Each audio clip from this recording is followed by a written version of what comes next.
In the world of football, there's one trophy that truly cements you amongst the very best in the sport's history: the Ballon d'Or.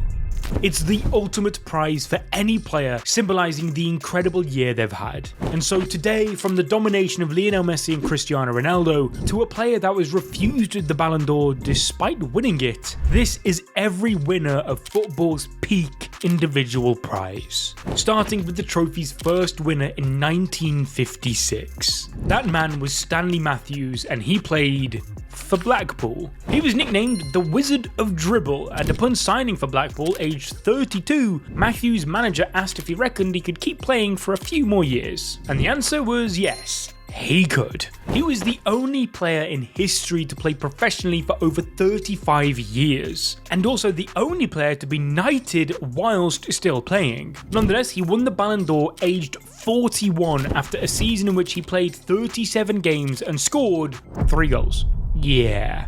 The dominance and standards set by some of the players to come up on this list just weren't quite here yet. However, it didn't take long before it began to pick up, as Alfredo Di Stefano took the world by storm in 1957 to pick up his first Ballon d'Or. Now, we all know Di Stefano. He is one of the most legendary footballers to have ever set foot onto a pitch, hence why he's the only winner of the Super Ballon d'Or, a trophy given to the best player of the previous 3 decades as of 1989. But first, let's rewind a bit. You see, the 1956-57 season was big news in Spanish football back in the day, as the Spanish Federation lifted the ban on foreign player transfers, which gave Real Madrid's chairman Santiago Bernabeu the green light to sign French playmaker Raymond Kopa. But due to the limit on foreign players, he had to wait until October to make his debut, when Di Stefano officially became a Spanish citizen despite being born in Argentina. Nonetheless, Real Madrid had a killer season, finishing 5 points ahead of Sevilla and Barcelona, clinching their 5th league title. Oh, and to top it all off, Di Stefano bagged 31 goals in the league and won the top scorer award. In fact, in all competitions, he bagged 40 goals in as many games. And so we went from a Ballon d'Or winner with 3 and 37 to a goal a game.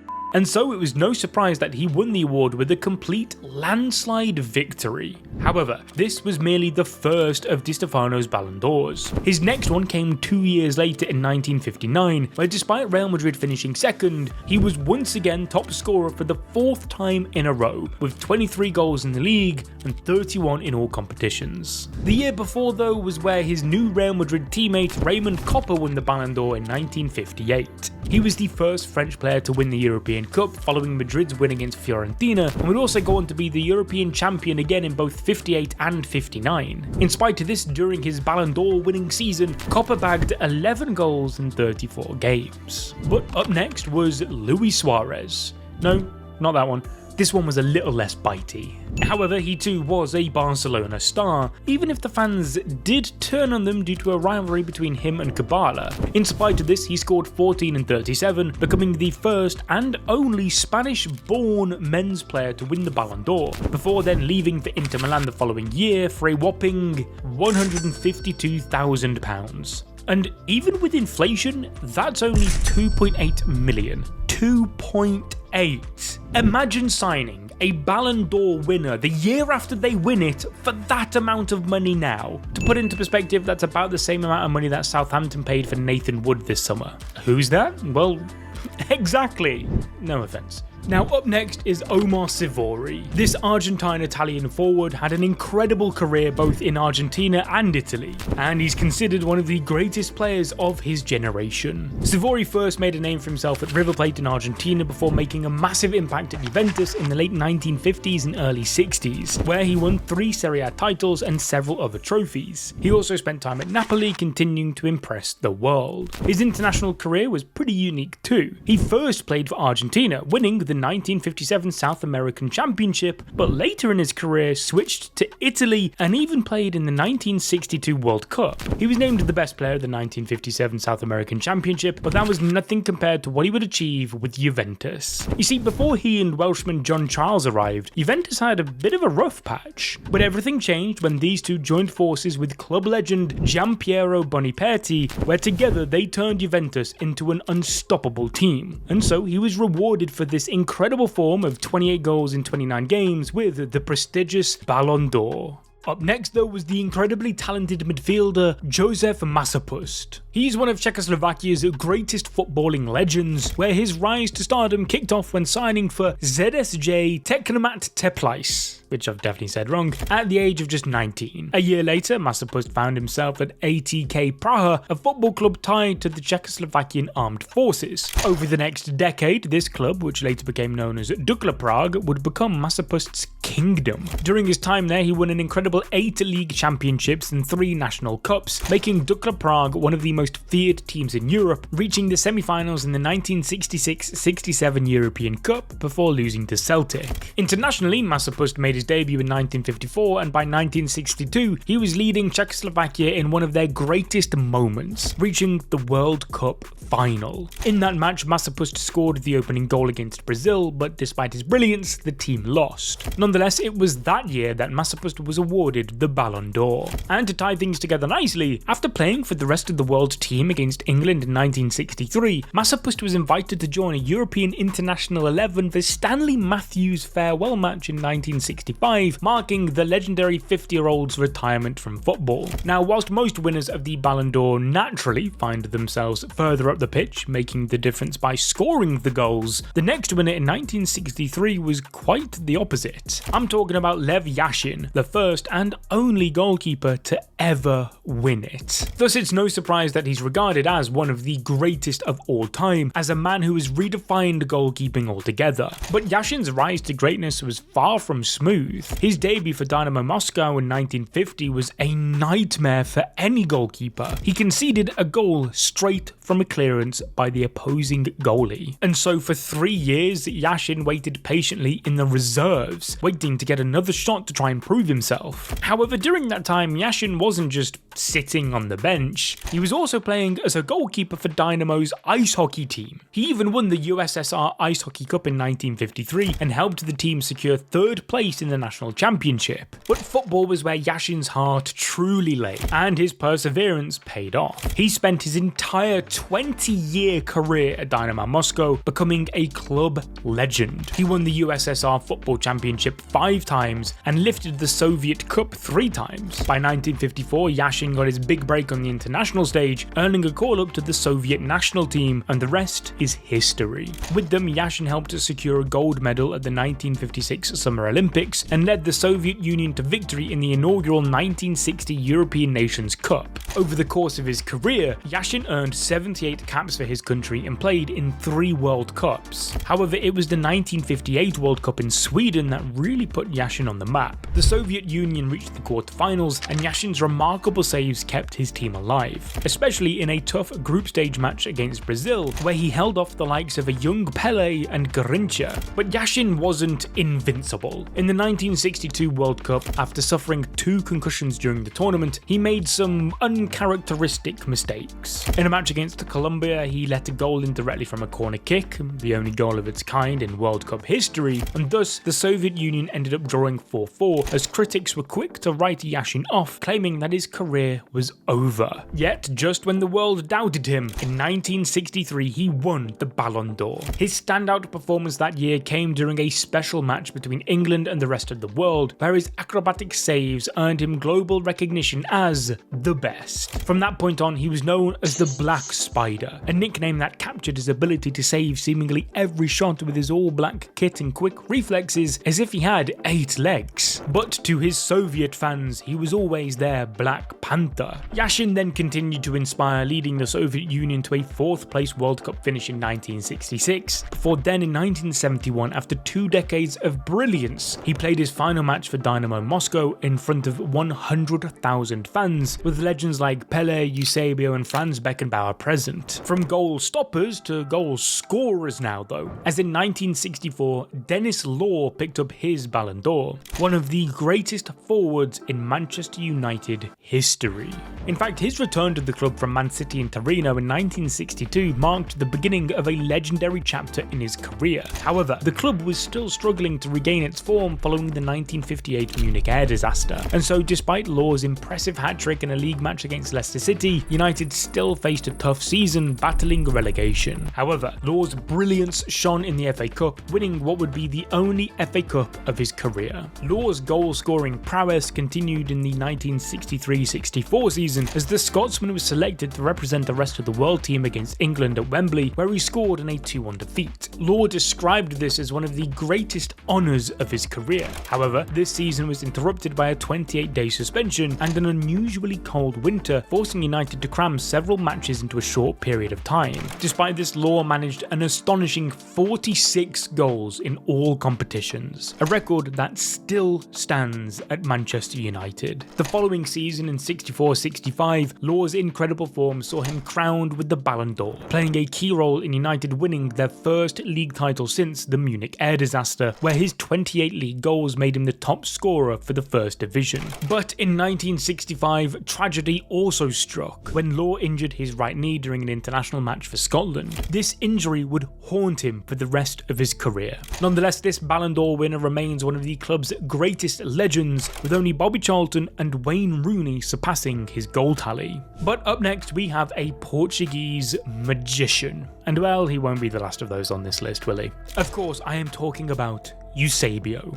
This is where the goal-scoring abilities of these Ballon d'Or winners well and truly reached new heights, as Eusebio, despite being forgotten often, well and truly is one of the greatest players of all time. And it all began with rejection. You see, as a young boy, he was turned down by his favourite team without even getting a trial. It wasn't until he tried out with Sporting Club de Lourenço Marques, an affiliate of Sporting Lisbon, that he was accepted. By the age of 15, Eusebio was already catching attention, where scouts recommended him to Juventus. The Italian giants made an offer, but Eusebio's mother refused to even consider it. The rest, as they say, is history. From 1957 to 1960, Eusebio made a name for himself, scoring 77 goals in 42 appearances for Sporting Lourenço Marques' senior team. In December 1960, he moved to Lisbon at 18 years old, but his transfer to Benfica wasn't finalised until May 1961, a process that involved legal disputes with Sporting Club de Portugal, who also wanted to sign him. Nonetheless, after winning the battle, in his first full season, Eusebio gained international recognition, scoring 12 goals in 17 league games, helping Benfica win the Taça de Portugal, scoring twice in the final. Eusebio also starred in the 1962 European Cup final, where he scored twice to lead Benfica to a 5-3 victory over Real Madrid, ultimately finishing second in the Ballon d'Or. But then in 1965, he one-upped that and won it, where by the end of his career, Eusebio's legacy ended with 727 goals in 715 appearances for Benfica. And Eusebio would have won a second Ballon d'Or in 1966 had it not been for another one of football's greatest legends beating him to it by a single point: Bobby Charlton. He helped England claim their first and only World Cup, as the tournament was a piece of history for English football, with Charlton being one of the key players leading the national team to glory. Playing as an attacking midfielder, Charlton was England's creative and inspirational force throughout the tournament, and although he didn't score in the final, his influence was felt as England triumphed over West Germany 4-2 in extra time. The match is one of the most iconic in football history, featuring Geoff Hurst's hat-trick and the famous Wembley goal. However, Charlton's success wasn't just about his World Cup performances. His overall skill set made him one of the finest players of his era. He was a complete footballer. By 1966, Charlton had already won the Football League First Division title with United and would go on to help the team win the European Cup in 1968. Overall, Bobby Charlton's 1966 Ballon d'Or win was emblematic of the golden era of English football, as it remains the most significant and impressive individual accolade won by an English player to this day as both a World Cup and a Ballon d'Or winner, symbolising the pinnacle of the career of one of the sport's most historic figures. Likewise with Florian Albert, a Hungarian football legend who won the Ballon d'Or in 1967. Like with Charlton, the story of his victory is tied to his elegant playing style, exceptional technical skill, and a brilliant year that saw him rise above the other top footballers of his era. Nicknamed the Emperor, Alba was a deep-lying forward who could both score and create goals, making him a pretty unique player for the time, as he wasn't the most physically dominant, but his creativity and elegance set him apart from the rest. Alba's achievements at Ferencvaros, which I've so said that wrong, were key to his Ballon d'Or win. In the early 1960s, he led the club to several domestic titles, but it was his performance in the 1965 Intercities Fairs Cup, now known as the Europa League, that gained him significant international recognition, defeating Juventus in the final. The following year, during the 1966 World Cup in England, Alba produced an excellent display against Brazil in a duel that is regarded as one of the greatest matches in the history of the tournament. Furthermore, the year 1967 was a standout one for Alba both in club football and on the international stage. He was the centrepiece of the Hungarian national team, which was still a strong force in European football during that time. His versatility, ability to dictate games, and technical skill led to comparisons with other European greats at the time, such as George Best, Bobby Charlton, and Denis Law. And so it's pretty clear to see why in 1967, a year where there was no clear dominant team in Europe, Alba's style of play captured the attention of Ballon d'Or voters, and so Alba narrowly beat off competition from the likes of Bobby Charlton and Franz Beckenbauer to win the Ballon d'Or. But moving on, George Best's Ballon d'Or win in 1968 is one of the most iconic moments in football history. Regardless of any of the off-pitch antics, some of which we discussed in this video, Best's on-field performances were up there amongst the best to have ever done it. By 1968, he had established himself as a key player in a Manchester United team filled with stars, such as two previous Ballon d'Or winners which we've spoke about, Bobby Charlton and Denis Law. However, Best's unique talent was beginning to overshadow them. Best's performances in the 67-68 European Cup were nothing short of sensational. He played a vital role throughout the tournament, where his performances helped send United into the final against Benfica, supplying us with one of the defining moments of Best's Ballon d'Or winning year. You see, in extra time, he produced a moment of magic that would etch his name into footballing folklore.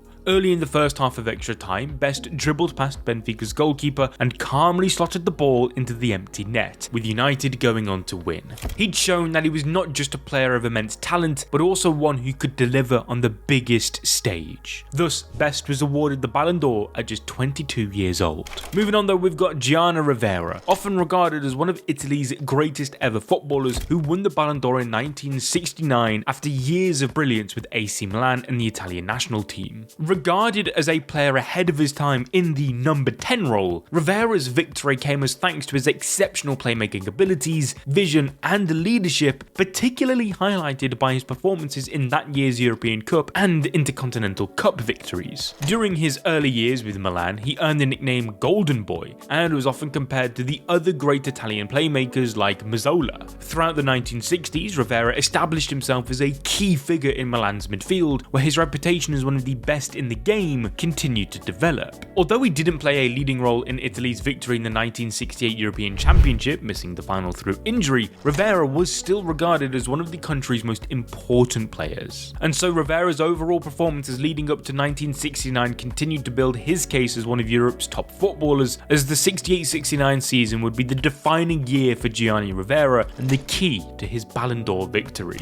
Milan's most significant achievement that season was their success in the European Cup, which is now the UEFA Champions League, where Rivera captained Milan. After winning, they went on to compete in the Intercontinental Cup, where they faced the Argentine club Estudiantes de La Plata, where Rivera once again was the driving force behind the team winning, ultimately securing his name on the Ballon d'Or. Now, despite this list quite literally being the best players of all time, this next one truly is one of the best. It's Gerd Muller. He won the Ballon d'Or in 1970 after an extraordinary year where his prolific goal scoring led both West Germany and Bayern Munich to significant success. You see, when he joined, Bayern was not yet the powerhouse that they are now, but with Muller's arrival, they steadily began that upwards trajectory as Muller's goal-scoring prowess helped Bayern win several domestic titles. By the late 1960s, Muller was already one of the top forwards in the world, having won the Bundesliga's top scorer award multiple times, such as the 69-70 season where he was the league's top scorer with 38 goals in 33 games. And whilst Bayern Munich didn't win the league that season, Muller's goal-scoring feats were impossible to ignore. He'd already established himself as the most consistent and lethal striker in Europe. However, the defining moment of Muller's career came in 1970 during the World Cup. West Germany had a talented squad, but Muller's performances of a remarkable 10 goals in 6 matches set him out from the rest. In the semi-finals against Italy, often regarded to as the game of the century, Muller scored 2 in a dramatic 4-3 loss. Nonetheless, by the end of 1970, he had scored 67 goals for both club and country throughout the calendar year, quite rightfully winning the Ballon d'Or in what is still considered one of the greatest individual years for a player ever.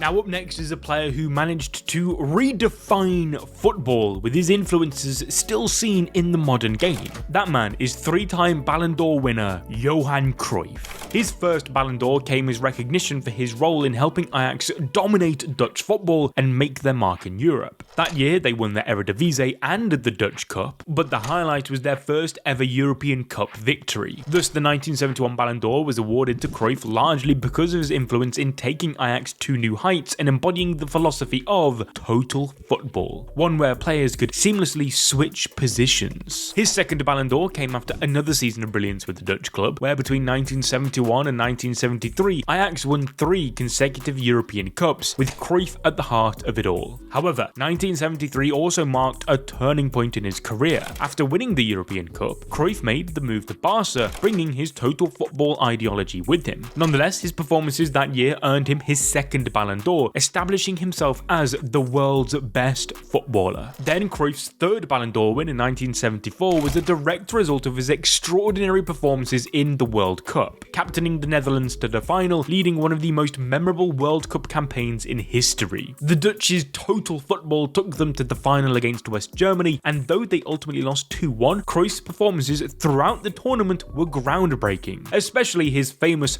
Cruyff turn against Sweden, becoming one of the most iconic moments in the history of the sport. I mean, come on, we've all tried this at least once. And so it seemed only fair that a player that literally changed football forever would be awarded with 3 Ballon d'Ors. But from one multi-Ballon d'Or winner to another with 2-time winner Franz Beckenbauer, one in 1972 and another in 76, his victories reflect the dominance of Bayern Munich and the West German national team during the 70s, as Beckenbauer revolutionized the role of the libero, a position that allowed him to blend his defensive solidity with his attacking creativity, a role that laid the groundwork for the modern-day centre-back. Now, the crowning achievement of 1972 was no doubt Beckenbauer's leadership during the UEFA European Championship. West Germany dominated the tournament, with Beckenbauer orchestrating play from the back, helping the Germans win the final. And so this, combined with the fact that Beckenbauer was the driving force behind Bayern Munich's domestic success, he was awarded his first Ballon d'Or. By the time Beckenbauer won his second in 1976, he was firmly established as one of the greatest players in the world. And this year was marked by 2 major accomplishments: Bayern Munich's continued dominance in European club football and West Germany's performances at the UEFA European Championship. However, 1976 wasn't without its disappointment, as the Germans played Czechoslovakia in a match that went down in history, ending in a dramatic penalty shootout, where Czechoslovakia famously won with Panenka's Panenka penalty. From one end of the pitch to the other now though, with Oleg Blokhin, one of Soviet football's greatest players. The key to his Ballon d'Or win in 1975 was Dynamo Kiev's triumph in the UEFA Cup Winners' Cup and the UEFA Super Cup, with Blokhin playing a crucial role in both. His success extended to the international stage as well, with the Soviet Union further elevating his profile, becoming only the second Soviet player to receive the honour after Lev Yashin. However, in 1977 the Ballon d'Or found a new home with Allan Simonsen, a Danish footballer known for his technical skill, agility and creativity. His victory was a recognition for his exceptional performances for Borussia Mönchengladbach and Denmark, making him the only player from that country to achieve receive such a high honour. He was instrumental in Mönchengladbach's European success, with the club reaching the European Cup final despite narrowly losing to Liverpool. Regardless of the defeat, Simonsen's individual brilliance shone, making him one of the top players in Europe that year, just edging the next winner on our list to the Ballon d'Or,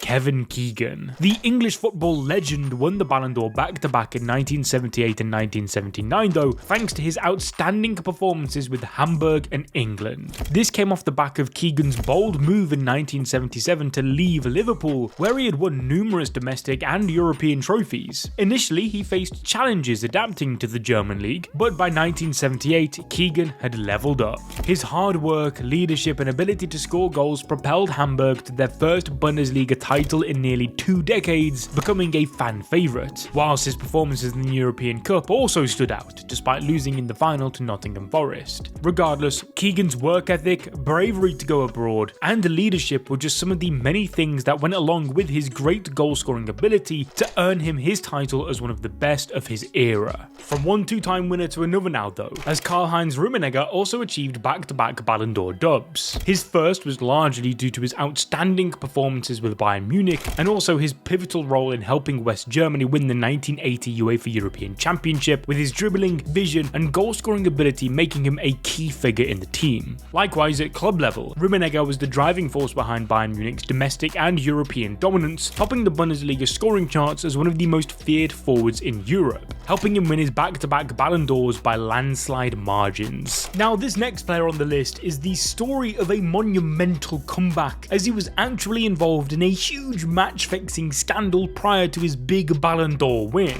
and that man is Paolo Rossi. The Italian striker won the Ballon d'Or in 1982 following his remarkable performances at the World Cup, where he led Italy to victory following a 2-year ban from football. Quite understandably, many doubted whether or not Rossi could even return to his previous form, and for a moment they looked to be right, as both his and Italy's campaign started slowly, with them struggling. However, in the knockout rounds, Rossi came alive and delivered one of the most memorable performances in World Cup history, scoring a hat-trick against Brazil in a thrilling 3-2 win, eliminating the tournament favourites in the process. Then in the semi-final, Rossi scored 2 more goals, securing their place in the final, where he bagged the opening goal, ultimately winning the Golden Boot and the Golden Ball for the best player of the World Cup, landing him his Ballon d'Or. But back to the multi-time winners now, as the iconic Michel Platini won it 3 times in a row from 1983 to 1985, a feat that underscored his dominance in European football during that period as one of the most influential players in the world. His first Ballon d'Or came after a stellar season with Juventus, where he quickly became the heart of the team after joining them just a year before. In the 82-83 season, he helped lead them to the Serie A title and reached the final of the European Cup before losing to Hamburg. Then the year after, his win was largely due to his extraordinary performances in leading France to victory in the European Championships, where Platini was the top scorer of the tournament, netting 9 goals from midfield. His most memorable performance came in the semi-finals against Portugal, where he scored the decisive goal in extra time, sending France to their first major international final, where he cemented his legacy as one of the greatest players in European Championship history, leading them to victory over Spain.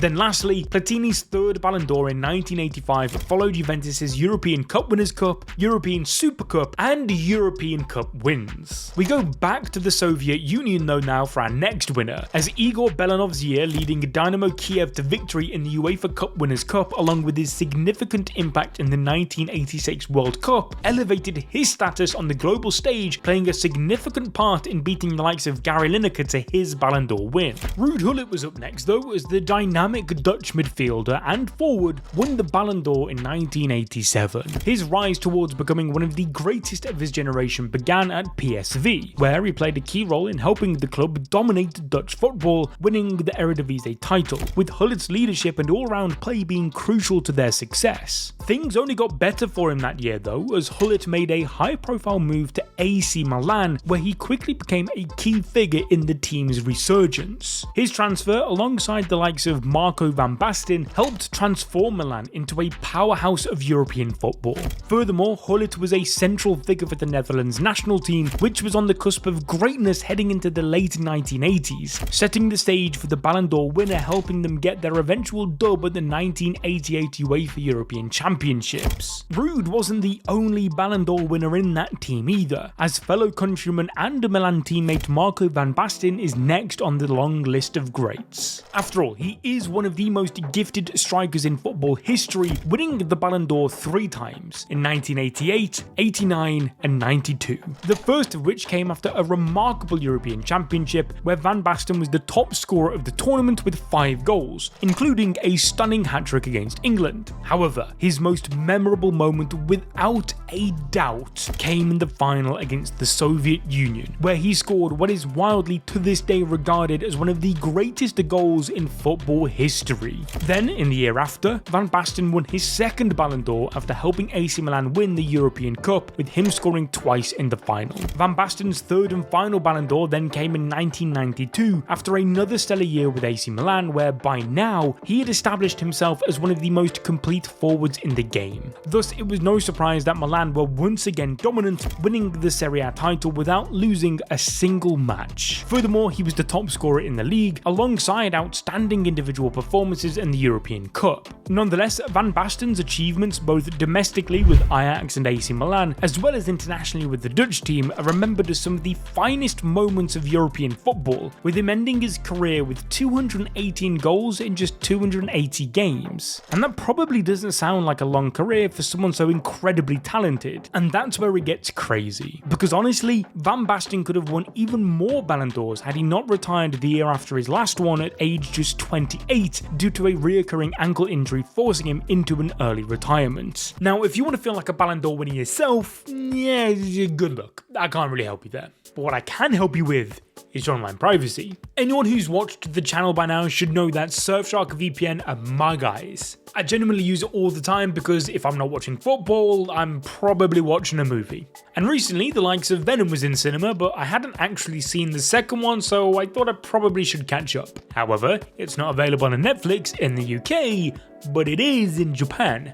And I don't know if you know, but flights there are pretty expensive, whereas a Surfshark subscription is not. Even more so if you use my link in the description down below. With it, you can get 4 months of Surfshark for free. So then, once you've signed up, you can virtually hop from country to country consuming peak fiction like Interstellar, not Venom 2. Plus, it keeps you safe while surfing the web, which in this day and age is probably more important than ever before. I mean, you don't want people stealing your data like how the Ballon d'Or was stolen from one of the guys on our list now, do you? And one last thing, you also get a 30-day money-back guarantee if, for whatever reason, you're not happy. It's basically one big win-win, to be honest. A win almost as big as this player. Up next is Lothar Matthaus, who won the Ballon d'Or in 1990 after a stellar year leading West Germany to victory in the World Cup, where he was the engine for both the West German national team and Inter Milan during his peak. His leadership and commanding presence were crucial to their success, being the driving force behind both the attack and defence. He scored 4 goals in the World Cup tournament. Then in the final against Argentina, Matthaus led West Germany to a 1-0 win, securing their 3rd World Cup title, and although he did not score, his control of the midfield and ability to disrupt Argentina's play were vital to their success. As for his time at club level, Matthaus was equally dominant with Inter Milan, where in the 89-90 season he won the Serie A and the UEFA Cup, marking one of the most successful periods in the club's history,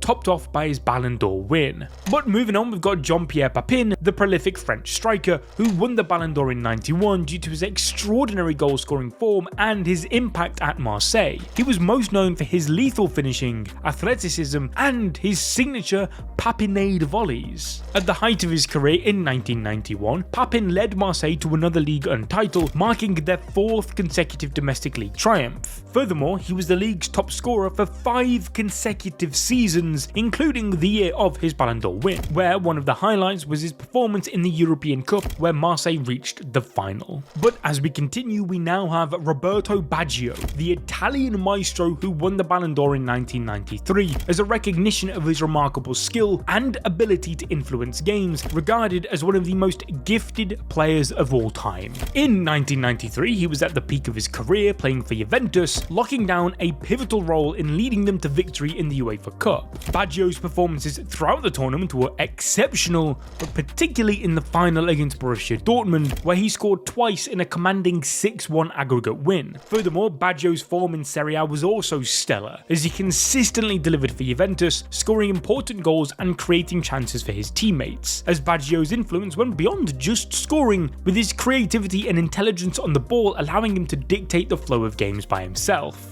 Thus, Baggio's Ballon d'Or win reflected not only his individual brilliance, but also his ability to make those around him better too, becoming a symbol of Italian football and one of the most beloved players of his generation. Stoichkov was next to win this prestigious award though, as the fiery and talented Bulgarian forward won the Ballon d'Or in 1994, after a year in which he led both Barcelona and Bulgaria to extraordinary heights. You see, under the guidance of the genius Johan Cruyff, Stoichkov was a vital member of Barcelona's legendary Dream Team, helping them win La Liga and reach the final of the Champions League, developing a dangerous partnership with Romario, making him a key player in one of the most dominant teams in European football history. However, his crowning achievement in 1994 undoubtedly came during the World Cup in the US, where Stoichkov played a pivotal role in Bulgaria's remarkable run to the semi-finals. And it's worth bearing in mind that they had never advanced that far in a major international tournament before, yet Stoichkov was the heart of it all, finishing as the tournament's joint top scorer with 6 goals. From one iconic striker though to the next, as George Weah won the Ballon d'Or in 1995, becoming the first and only African player to ever receive the prestigious award. It was largely thanks to his outstanding performances for PSG and AC Milan at the time, as during his time in France, Weah played a pivotal role in helping the team reach the semi-finals of the Champions League, where he finished as the top scorer with 7 goals, helping put PSG on the map in European football. Then in the summer of 95, Weah continued his fine form over in Italy, becoming an integral part of Milan's Serie A success, including a goal so good it had the commentators reacting like this.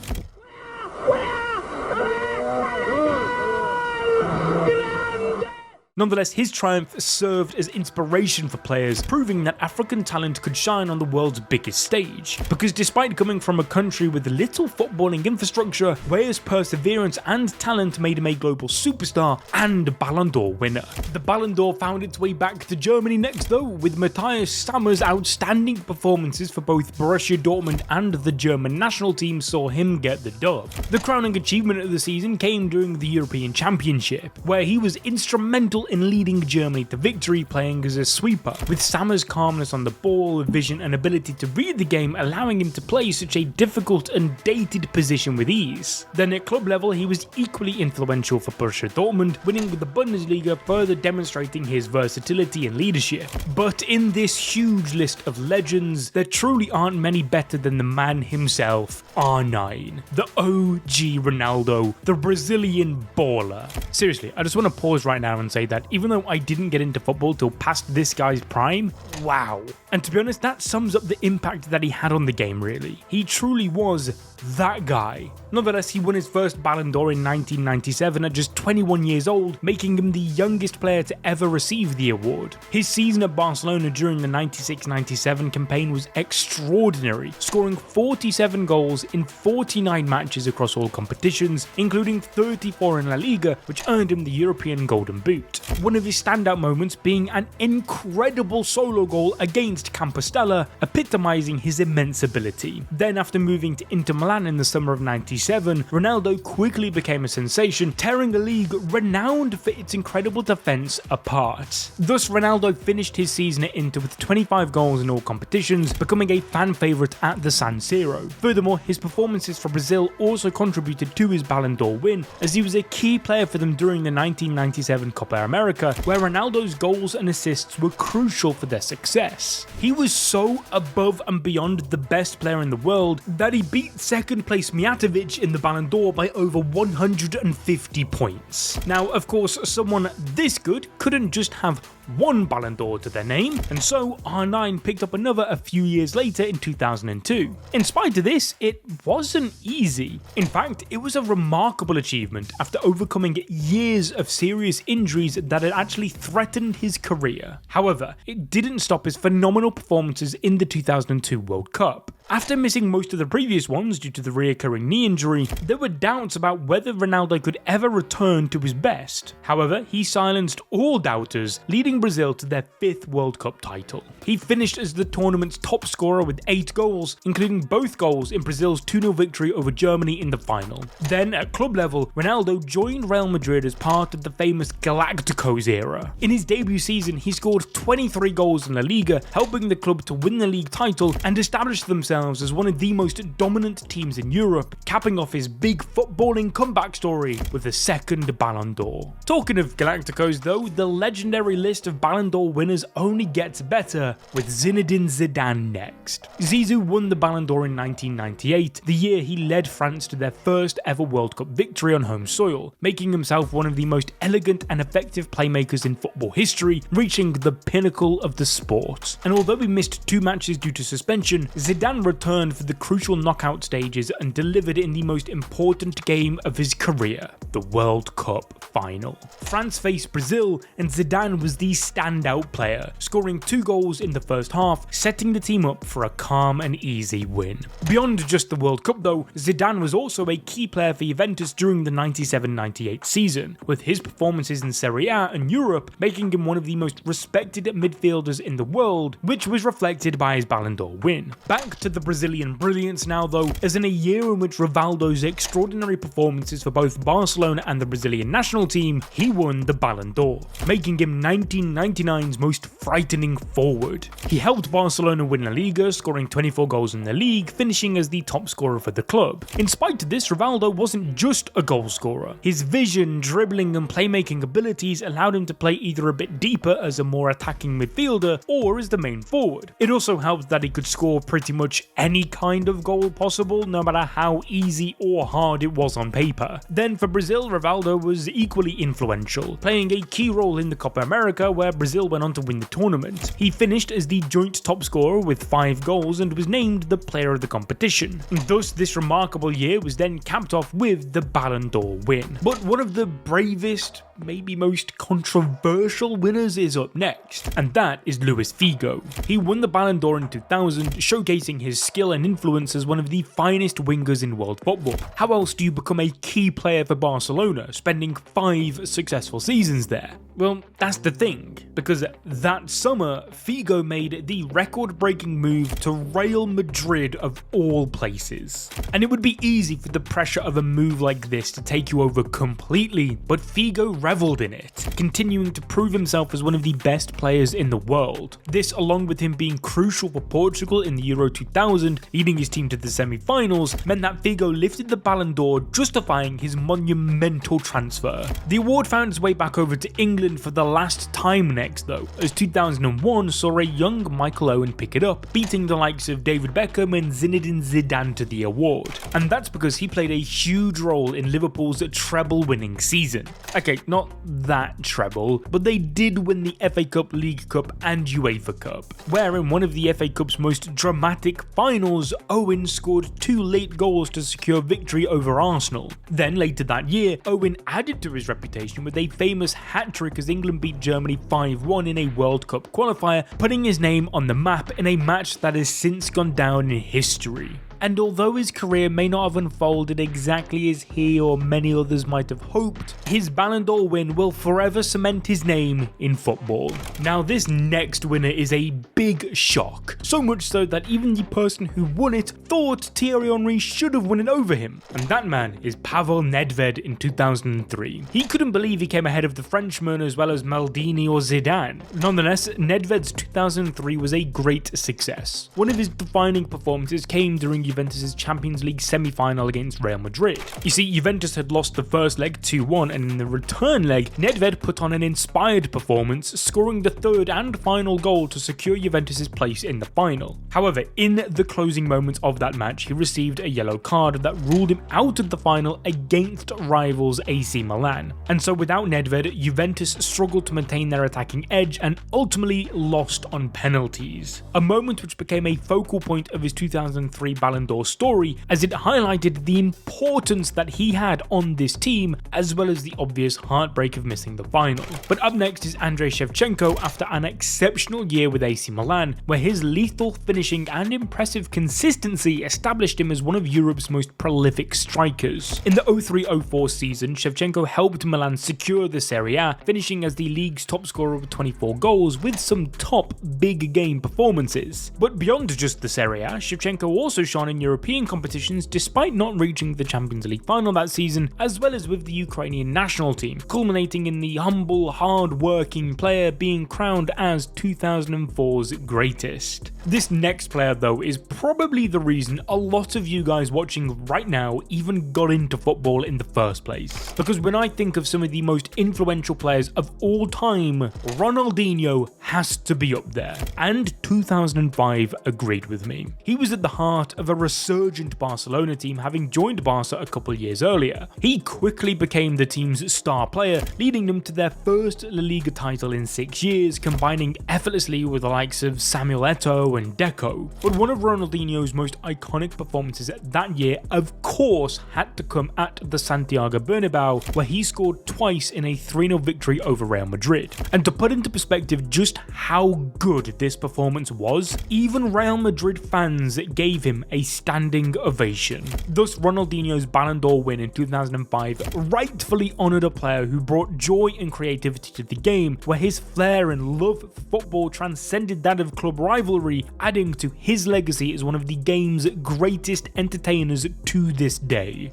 But we go from the pinnacle of flair in the forward line now to a brick wall at the back with Fabio Cannavaro. Known for his exceptional reading of the game, timing and leadership, Cannavaro's performances in 2006 were crucial in Italy's triumph at the World Cup, leading a backline that conceded only 2 goals in 7 games, earning him the nickname the Berlin Wall. In addition to his World Cup heroics though, Cannavaro also had a strong season at club level, where at Juventus he won his 2nd consecutive Serie A title, although these titles were later stripped away from him due to the Calciopoli scandal. Regardless, Cannavaro's Ballon d'Or win in 2006 was a rare recognition for a defender in an award that is so often dominated by attacking players such as Kaká. You see, the 06-07 season was exceptional for him, as Kaká led Milan to Champions League glory. He was the top scorer in the tournament with 10 goals, showcasing his ability to deliver on the biggest stage, where his standout performance came in the semi-final against Manchester United, scoring 3 goals across 2 legs, including a memorable solo goal that left even United fans in awe. Then Kaká was instrumental in Milan's 2-1 revenge win over Liverpool from the iconic final the year before. And whilst Milan didn't win the Serie A title this year, Kaká's performances in the league were still jaw-droppingly good. And so this Ballon d'Or win honoured a player that marked a shift in football, as even Ancelotti claimed that Kaká was the first modern football player. Unfortunately for him, he never got to enjoy the amount of Ballon d'Ors a player of his level probably should have, as 2 other modern players had begun to emerge. 2 players who quite frankly own this entire competition, and are maybe even responsible for such a prestigious award losing some of its oomph. I'm of course talking about Cristiano Ronaldo and Lionel Messi.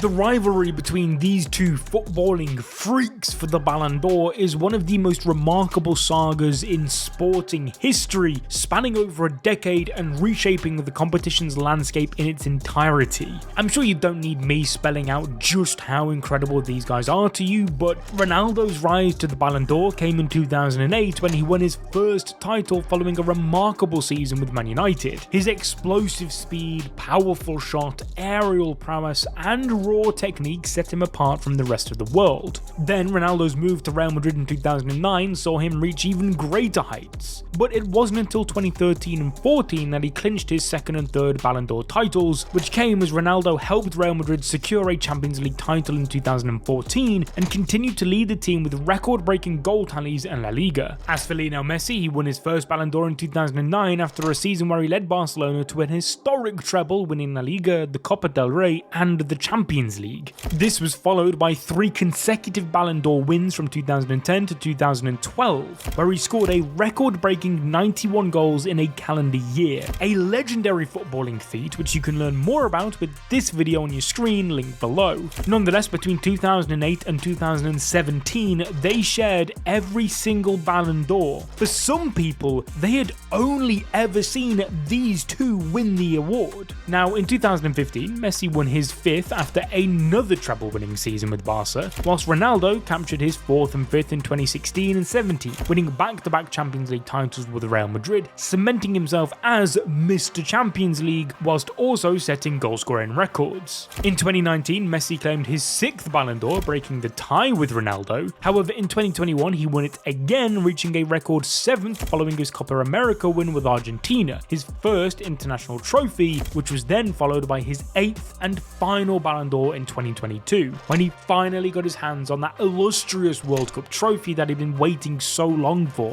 Now, this rivalry has not only highlighted their individual brilliance, but has also divided fans, analysts, and players worldwide, each one making their own reasons for why one is greater than the other. I mean, we've all had that debate at some point. Are you Ronaldo or Messi? And so if you want a full video breaking down the entire war between these two, make sure you leave a like on this video to let me know, and ding that notification bell so that you don't miss it. But of course, there was one player who squeezed in between this Messi and Ronaldo domination, and that man was Luka Modric. He broke that decade-long dominance, which is probably the best testament to his skill and the year that he had possible. Because aside from being one of the best midfielders to have ever graced the game, Modric managed to level up in 2018, leading Croatia to the World Cup final in Russia, marking their best ever finish, whilst also being awarded the Golden Ball for his performances as the tournament's best player. Now, Croatia's journey to the final included wins over teams like Argentina and England, making Modric a national hero despite losing to France in the final. Oh, and of course, being at Real Madrid at that time meant that he won the Champions League as well, beating Liverpool, marking the fairy tale end to Messi and Ronaldo's lockdown of the Ballon d'Or. But one of football's biggest robberies ever is up next, bringing us onto 2020. You see, because of the COVID pandemic, the award ceremony was cancelled, and so rather than giving the rightful winner the award at their home, they just straight up cancelled the entire thing, robbing Robert Lewandowski of an award he rightfully deserved. He scored 55 goals in 47 games across all competitions, contributing monumentally to Bayern's success as they won the Bundesliga, DFB Pokal, and the Champions League. In fact, in the Champions League alone, Lewandowski scored 15 goals, which even by his goal-scoring standards was incredible. However, despite his stellar form, he was denied his best and only chance to win the award that he truly deserved. So much so that even Lionel Messi publicly acknowledged Lewandowski's achievements, stating that he should have won the award. And whilst he did receive the FIFA Best Men's Player of the Year award, many felt that this recognition was only partial compensation for missing out on the Ballon d'Or. Because if they didn't cancel football during the pandemic, then why cancel the award for the best footballer? Nonetheless, another one of this generation's best strikers did win the award, as Karim Benzema's Ballon d'Or in 2022 came off the back of a remarkable season with Real Madrid and the culmination of a career in which he had long been an unsung hero. You see, for much of his career, Benzema played a supporting role to stars like Cristiano Ronaldo, but after he left Real Madrid in 2018, Benzema stepped up to lead the team's attack, showing he was not only a great finisher, but also a complete forward with technical skill, creativity and leadership. And the 21-22 season was the pinnacle of his career, scoring 44 goals in 46 games across all competitions. He was especially impressive in the Champions League, where he too scored 15 goals, leading Real Madrid to their 14th title with memorable displays against the likes of PSG, Chelsea and Man City.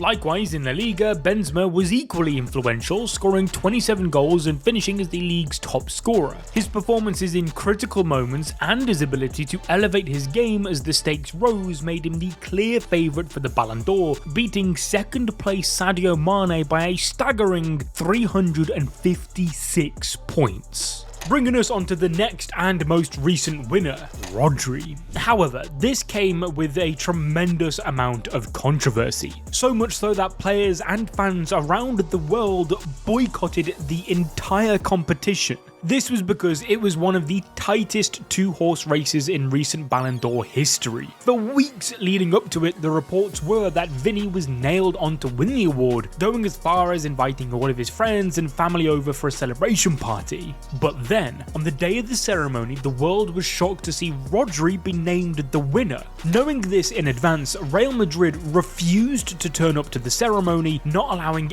any of their players to attend. Furthermore, players all around the world posted about how Vinicius Jr. was robbed. But was this really the case? Well, whilst it's undeniable that Vinny Jr. was electric that season, turning up in the big games for Real Madrid when it mattered, leading them to a Champions League win, the same could be said for Rodri. Despite his unglamorous role as a central defensive midfielder, he often popped up with clutch goals, helping both his club and country to titles that year. In fact, his importance for City became obvious whenever he didn't play, as City would struggle in games considerably more. Thus, whilst much of the world believed Vinny Jr. should have won, Rodri is one of the few players in the world where you can comfortably agree that he is the greatest in his respective position, and so he also equally deserved the award in my opinion. Nonetheless, with Mbappe refusing to play for France as often next year to boost his chances, as well as Vinny vowing to try 10 times harder, who will lift the Ballon d'Or next? Let me know who you think in the comment section down below. Now, if you enjoyed this video, make sure you leave a like, subscribe and ding that notification bell, and maybe check this video out on your screen